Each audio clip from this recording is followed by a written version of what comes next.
सपा नेता भीम निषाद का ticket cut गया है, जिसके बाद भीम निषाद अपने समर्थकों के साथ कार्यालय के बाहर बैठ करके धरना दे रहे हैं। बता दें, सुल्तानपुर लोकसभा से भीम निषाद का टिकट काटने पर भीम निषाद के समर्थकों में भारी रोष देखा जा रहा है। वहीं इसके बाद भीम निषाद सपा प्रदेश कार्यालय पर सपा प्रमुख अखिलेश यादव से मुलाकात करने भी आए हुए थे, जहां भीम निषाद अपने समर्थकों के साथ घंटों राष्ट्रीय अध्यक्ष का इंतजार करते रहे, लेकिन मुलाकात नहीं हो पाई, जिसके बाद भीम निषाद धरने पर बैठे हुए हैं।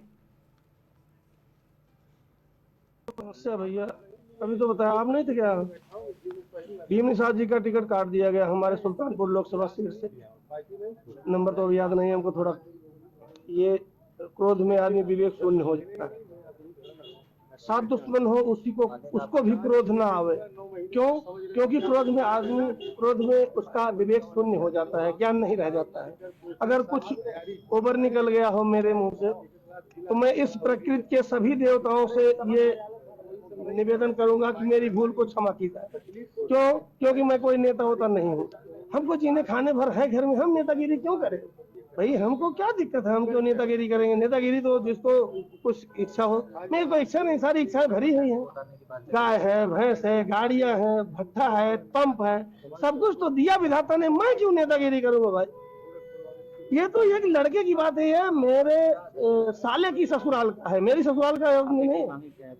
मेरी आगे की मांग है, अगर मेरी मांग सुन सको तो एक बार भीम निषाद का टिकट, एक बार ओनली वन चांस। पूरी दुनिया में आप कमाओ खाओ, मैंने नहीं चाहता।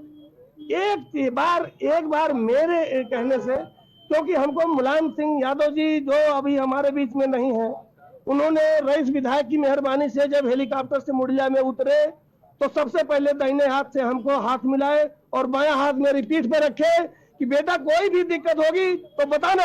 अरुण कुमार वर्मा के साथ मैं आज 15 दिन से लगाऊं कि मुझे सैफई पहुंचा दो। कोई नहीं सुन रहा मेरी बात। मैं सैफई जाता, मैं कहीं जाता नहीं, मैं तो घर रहता हूँ। ये लड़का बोला कि आप मेरे साथ चलिए तो मैं चला आया। यहाँ पे आए थे अखिलेश जी से मुलाकात नहीं हुई साहब, बिल्कुल नहीं। मुझे नमस्ते करने का चांस नहीं मिला। मैं शकल देखने का आगे रणनीति तो अब क्या करें बताओ? अभी तो विवेक शून्य हो गया है, मेरा दिमाग काम नहीं कर रहा है। नहीं मिले भाई। राम अचल राजभर, धन्यवाद।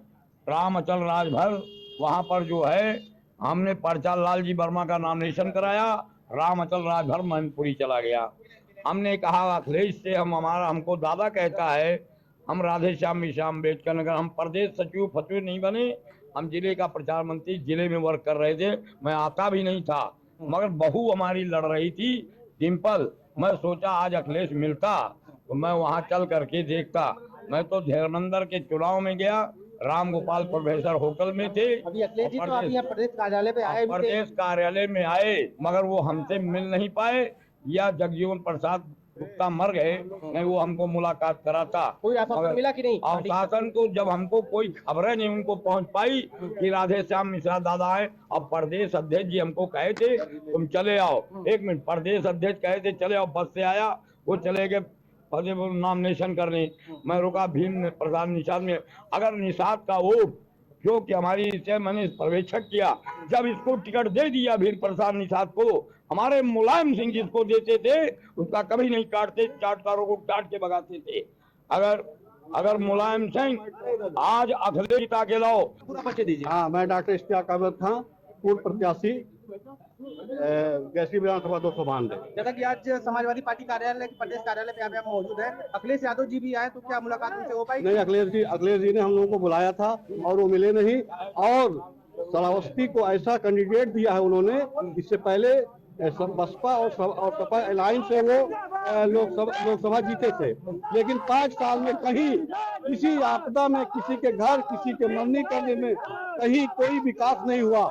अगर ये चुनाव लड़ेंगे तो निश्चित रूप से जो है श्रावस्ती लोकसभा सीट हारी जाएगी। हम जमीनी स्तर पे क्या वहाँ पे लोगों का क्या जनसला? जमीनी स्तर पे यही है कि किसी तरह से धीरू सिंह को टिकट दिया जाए। धीरू सिंह की लोकप्रियता है और ये क्षेत्र में हमेशा जनता से जुड़े रहे। और इतना आक्रोश है भाई साहब कि लोग ये कह रहे हैं कि मैं राम शिरोमणि वर्मा को वोट ना दे करके मैं नोटा को दे दूंगा, लेकिन मैं उनको वोट नहीं दे सकता हूं। इसलिए मैं चाहता हूं माननीय अखिलेश जी को सोचना चाहिए, मिलना चाहिए था।